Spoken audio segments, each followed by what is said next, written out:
एक पंडित जी थे, वो नहाने गए सवेरे सवेरे। पहले तालाबों में नहाते थे लोग, उनके यहाँ तालाब था। तभी वहीं पर तालाब में एक धोबी था, कपड़े धुल रहा था। राजा का धोबी है, तो राजा का धोबी तो थोड़ा रहेगा ना घमंड, भाई मैं राजा का, प्रधानमंत्री का ड्राइवर प्रधानमंत्री से ज्यादा घमंड में रहता है। प्रधानमंत्री का ड्राइवर हूं भाई। गुरु तो गुड़ चेला शक्कर हो गया। हाँ, गुरु गुरु तो गुड़ रहा, चेला शक्कर हो गया। ऐसे ही है। धोबी भाई साहब धुल रहे थे कपड़ा, पंडित जी आए। पंडित जी बड़े भक्त थे, भगवान के उपासक थे। आए, रोज नहाने आते थे, आज भी नहाने आए। अच्छा, उनका नियम था नहाने के बाद सूर्य भगवान को, पहले के लोग नदियों में जाए ना तो नदियों में ही जल चढ़ा देते थे, तालाब में जाए तो तालाब में ही सूर्य भगवान की तरफ मुंह करके सूर्याय नमः आदित्याय नमः। जब पंडित जी जल चढ़ाने लगे तो धोबी ने कपड़ों को जोर जोर से पीटना स्टार्ट किया। तो जो कपड़ों का गंदा छीटा जल था, छीट नहीं पड़ते, कपड़ों का निकलता, वो गंदा पानी पंडित जी की अंजलि में जाके गिरा, हाथ में, और उसी से वो सूर्य भगवान को अर्घ दे रहे हैं। तो सूर्य अर्घ में उस जल में वो कपड़ों का धौमन गिर रहा था, गंदा पानी। जबकि धोबी को चाहिए ये था कि जब कोई जल चढ़ा रहा है तो जरा 1 मिनट के लिए भैया रोक लो कि जल पूरा हो जाए। पंडित जी तो जल चढ़ाते रहे, पंडित जी भी ना रुके, वो अपना जल चढ़ाते रहे, सूर्याय नमः आदित्य, पानी गंदा पड़ता रहा। ये दृश्य भगवान ने देखा। भगवान नारायण लेटे लेटे देख रहे हैं, अरे बड़ा गलत कर रहा। सुदर्शन को आदेश दिया, सुदर्शन जाओ जाओ धोबी का सिर काट के लाओ। सुदर्शन चले धोबी का सिर काटने।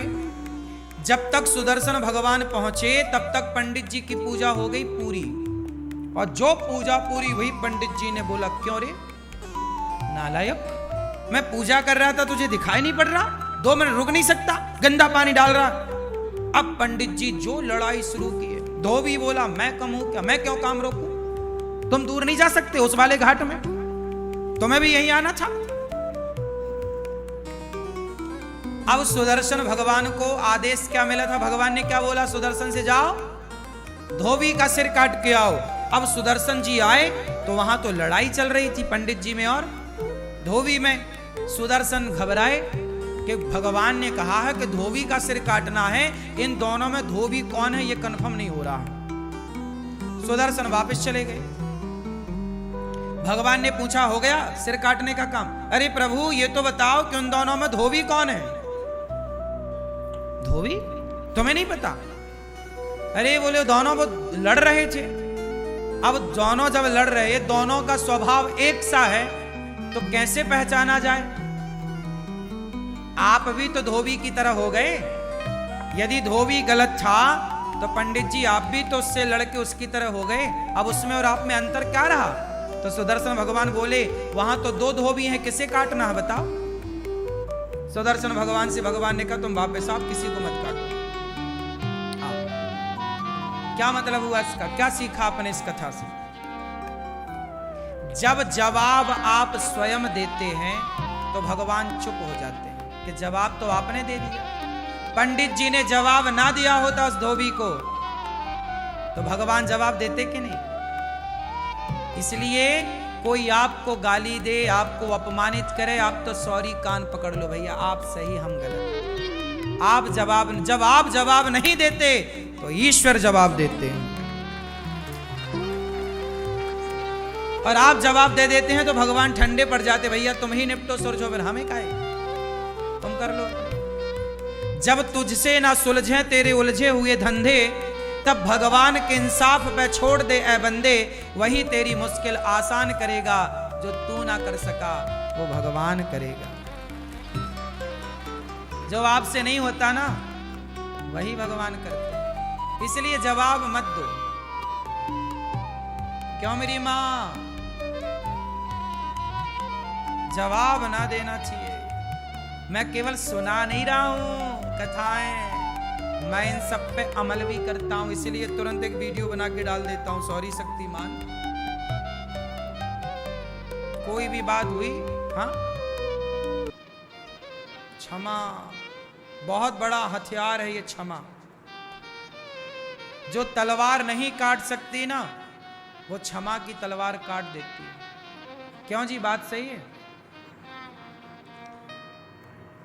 दुशासन ने द्रौपदी से क्षमा मांग ली होती, दुर्योधन ने द्रौपदी से क्षमा मांग ली होती कि मैंने तेरे कपड़े उतारे द्रौपदी, गलती हो गई, क्षमा। एक क्षमा मांग ली होती दुर्योधन ने, तो क्या महाभारत होता?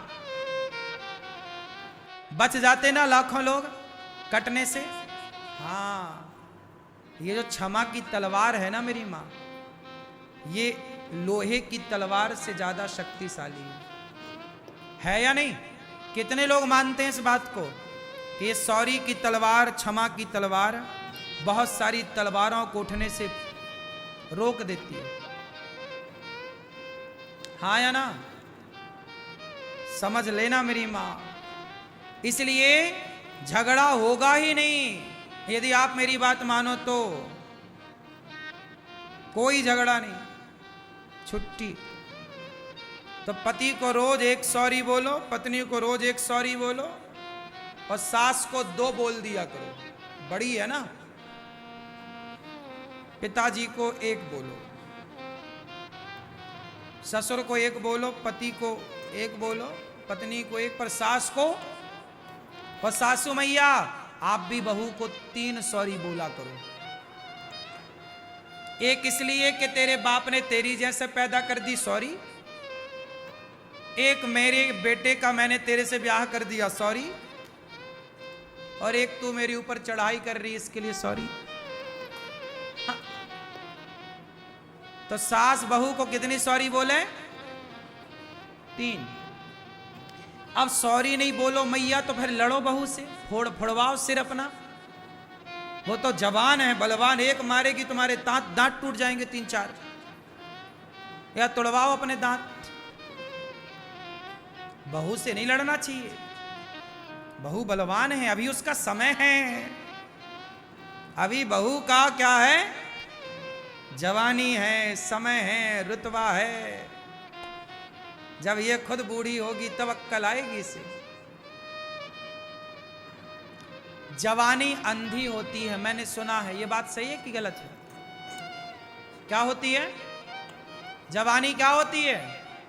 क्यों भैया, जवानी क्या होती है? हाँ, इसलिए अंधी जवानी में उन्हें दिखता ही नहीं कि माँ भगवान होती है, पिता भगवान होता है। काश वो आंखों की पट्टी हटती तो माता पिता में भगवान नजर आते, फिर भला कोई जवान बच्चा, बहू या बेटा अपने बूढ़े माँ बाप का सम्मान क्यों ना करता, अपमान क्यों करता? अंधा है इसलिए तो बाप में भगवान नजर नहीं आया। जवानी है ना साहब, खून गर्म है, अंधी है। इसलिए सास को कहती है बुढ़िया ज्यादा बोल मत, क्योंकि ये बहू नहीं बोल रही है, ये उसका समय बोल रहा है। लेकिन समय अर्जुन का था कि वो महाभारत जीत गए, लेकिन वही अर्जुन का जब समय बिगड़ा तो जंगल के भीलों से हार गए थे। बोलो हाँ, अर्जुन किसको हराए? महाभारत में सबको हराए। अर्जुन बड़े धनुर्धर हैं, बोलो हाँ, लेकिन वो बड़े धनुर्धर अर्जुन, महाभारत को जीतने वाले अर्जुन, जब समय बिगड़ा तो जंगल के भीलों से हारे थे कि नहीं? जब द्वारिका से भगवान कृष्ण की पत्नियों को लेकर आ रहे थे तो रास्ते में जंगल के भील मिल गए और युद्ध हुआ, हार गए, टिक ना पाए अर्जुन, भागना पड़ा, छीन ली भगवान की पत्नियों को। हाँ, अर्जुन का अभिमान मिटाने के लिए भगवान ही कोल भील बन के आए थे, ताकि घमंड में अर्जुन ना रहे। हम जीते हैं इसका मतलब हम नहीं जीते भाई, समय ने जिताया है। और हम हारे हैं तो हम नहीं हारे। आप कुछ भी नहीं हैं, आप कुछ भी नहीं हैं, समय आपको सब कुछ बनाता है। समय अच्छा है तो लोग आपके पांव धोते हैं, पांव पे गिरते हैं, और समय बिगड़ जाए तो लोग लात मारते हैं। क्यों? आपका समय अच्छा है तो लोग आपकी तारीफ करते हैं। आप में कोई अवगुण है भी तो लोग उस अवगुण को नहीं देखते, क्योंकि आपका समय है। और जब समय बिगड़ता है तो लोग अच्छाई नहीं देखते, फिर केवल हाँ, समय समय पर होता है समय समय की बात। राम जन्म का दिन बड़ा, कृष्ण जन्म की रात। ये बहुओं का जो टाइम चल रहा है ना, सास पे अत्याचार कुछ बहुएं कर रही हैं, ये इनका टाइम चल रहा है। इसलिए सासू माँ रही मन चुप हो बैठिए, सासू माँ तुम चुपचाप बैठो, रही मन चुप हो बैठिए, देख दिनन के फेर। सब तो लिखा तुम्हारे ऋषि मुनियों ने। जब समय अनुकूल ना हो तो चुपचाप होके दुबक के बैठ जाओ। बहू बोलती रह, तेरा टाइम है रे बोल, तेरी आएगी तब तुझे, तब तक के लिए मैं चुप हूं। तालाब खाली होता है ना तो मछलियों को चींटियां खा जाती हैं। तालाब खाली होता है तो मछलियों को, अभी चींटियों का समय है। और समय किसका? गर्मी है, चींटियों के दिन चल रहे हैं। गर्मी में हर जगह चींटी, मछलियों को खा गई, तालाब सूखा। जब बारिश आएगी तालाब भरेगा तो चींटी महारानी कहां भागोगी, मछली पुक पुक कैसे करके खाएगी। कभी चींटियों का समय होता है तो मछलियों को खा जाती हैं, जब समय मछलियों का आता है तो मछलियां चींटियों को खा जाती हैं। यही प्रकृति है। समय आपका होता है आप किसी को निगल जाते हो, जब समय उसका होता है वो आपको निगल जाता है। वही है, बड़ी मछली छोटी मछली को गप्प कर लेती है। हाँ या ना? आज बहू का समय बढ़िया चल रहा है, पति उसके कब्जे में है, तुम बूढ़ी हो गई हो। और लेकिन बूढ़ी बूढ़ी अम्मा भी कम नहीं रखती। हाँ मैं बूढ़ी हो गई तो क्या हुआ, हाँ, ये भी डराए रहती है बहुओं को। हाँ, कई बहुएं तो पानी मांगने लगती हैं सास के सामने। सासें भी बहुत बोलती हैं, लेकिन खाए बिना रह जाएंगी, एकादशी कर लेंगी, पर बोले बिना नहीं।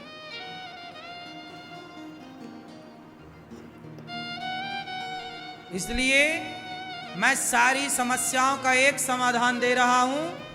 सास बोलेगी कितने सॉरी, बोलो मैया, और बहू बोलेगी कितने सॉरी, 2। मैया बहू है कहां है, 3 सॉरी बोलना। ये प्रपंच बिल्कुल ना पालना, कुछ ना बोलना, सॉरी बस, बहू सॉरी सॉरी सॉरी, गिन के 1 सॉरी 2 सॉरी 3 सॉरी। ये बहू तू संभाल अपना सॉरी। ये प्रपंच तुम यहीं बोल रही हो, बहू के सामने कितना बोलती होगी। चुप रहो बस, कुछ भी ना बोलो। कुछ भी ना बोलने के बड़े फायदे हैं।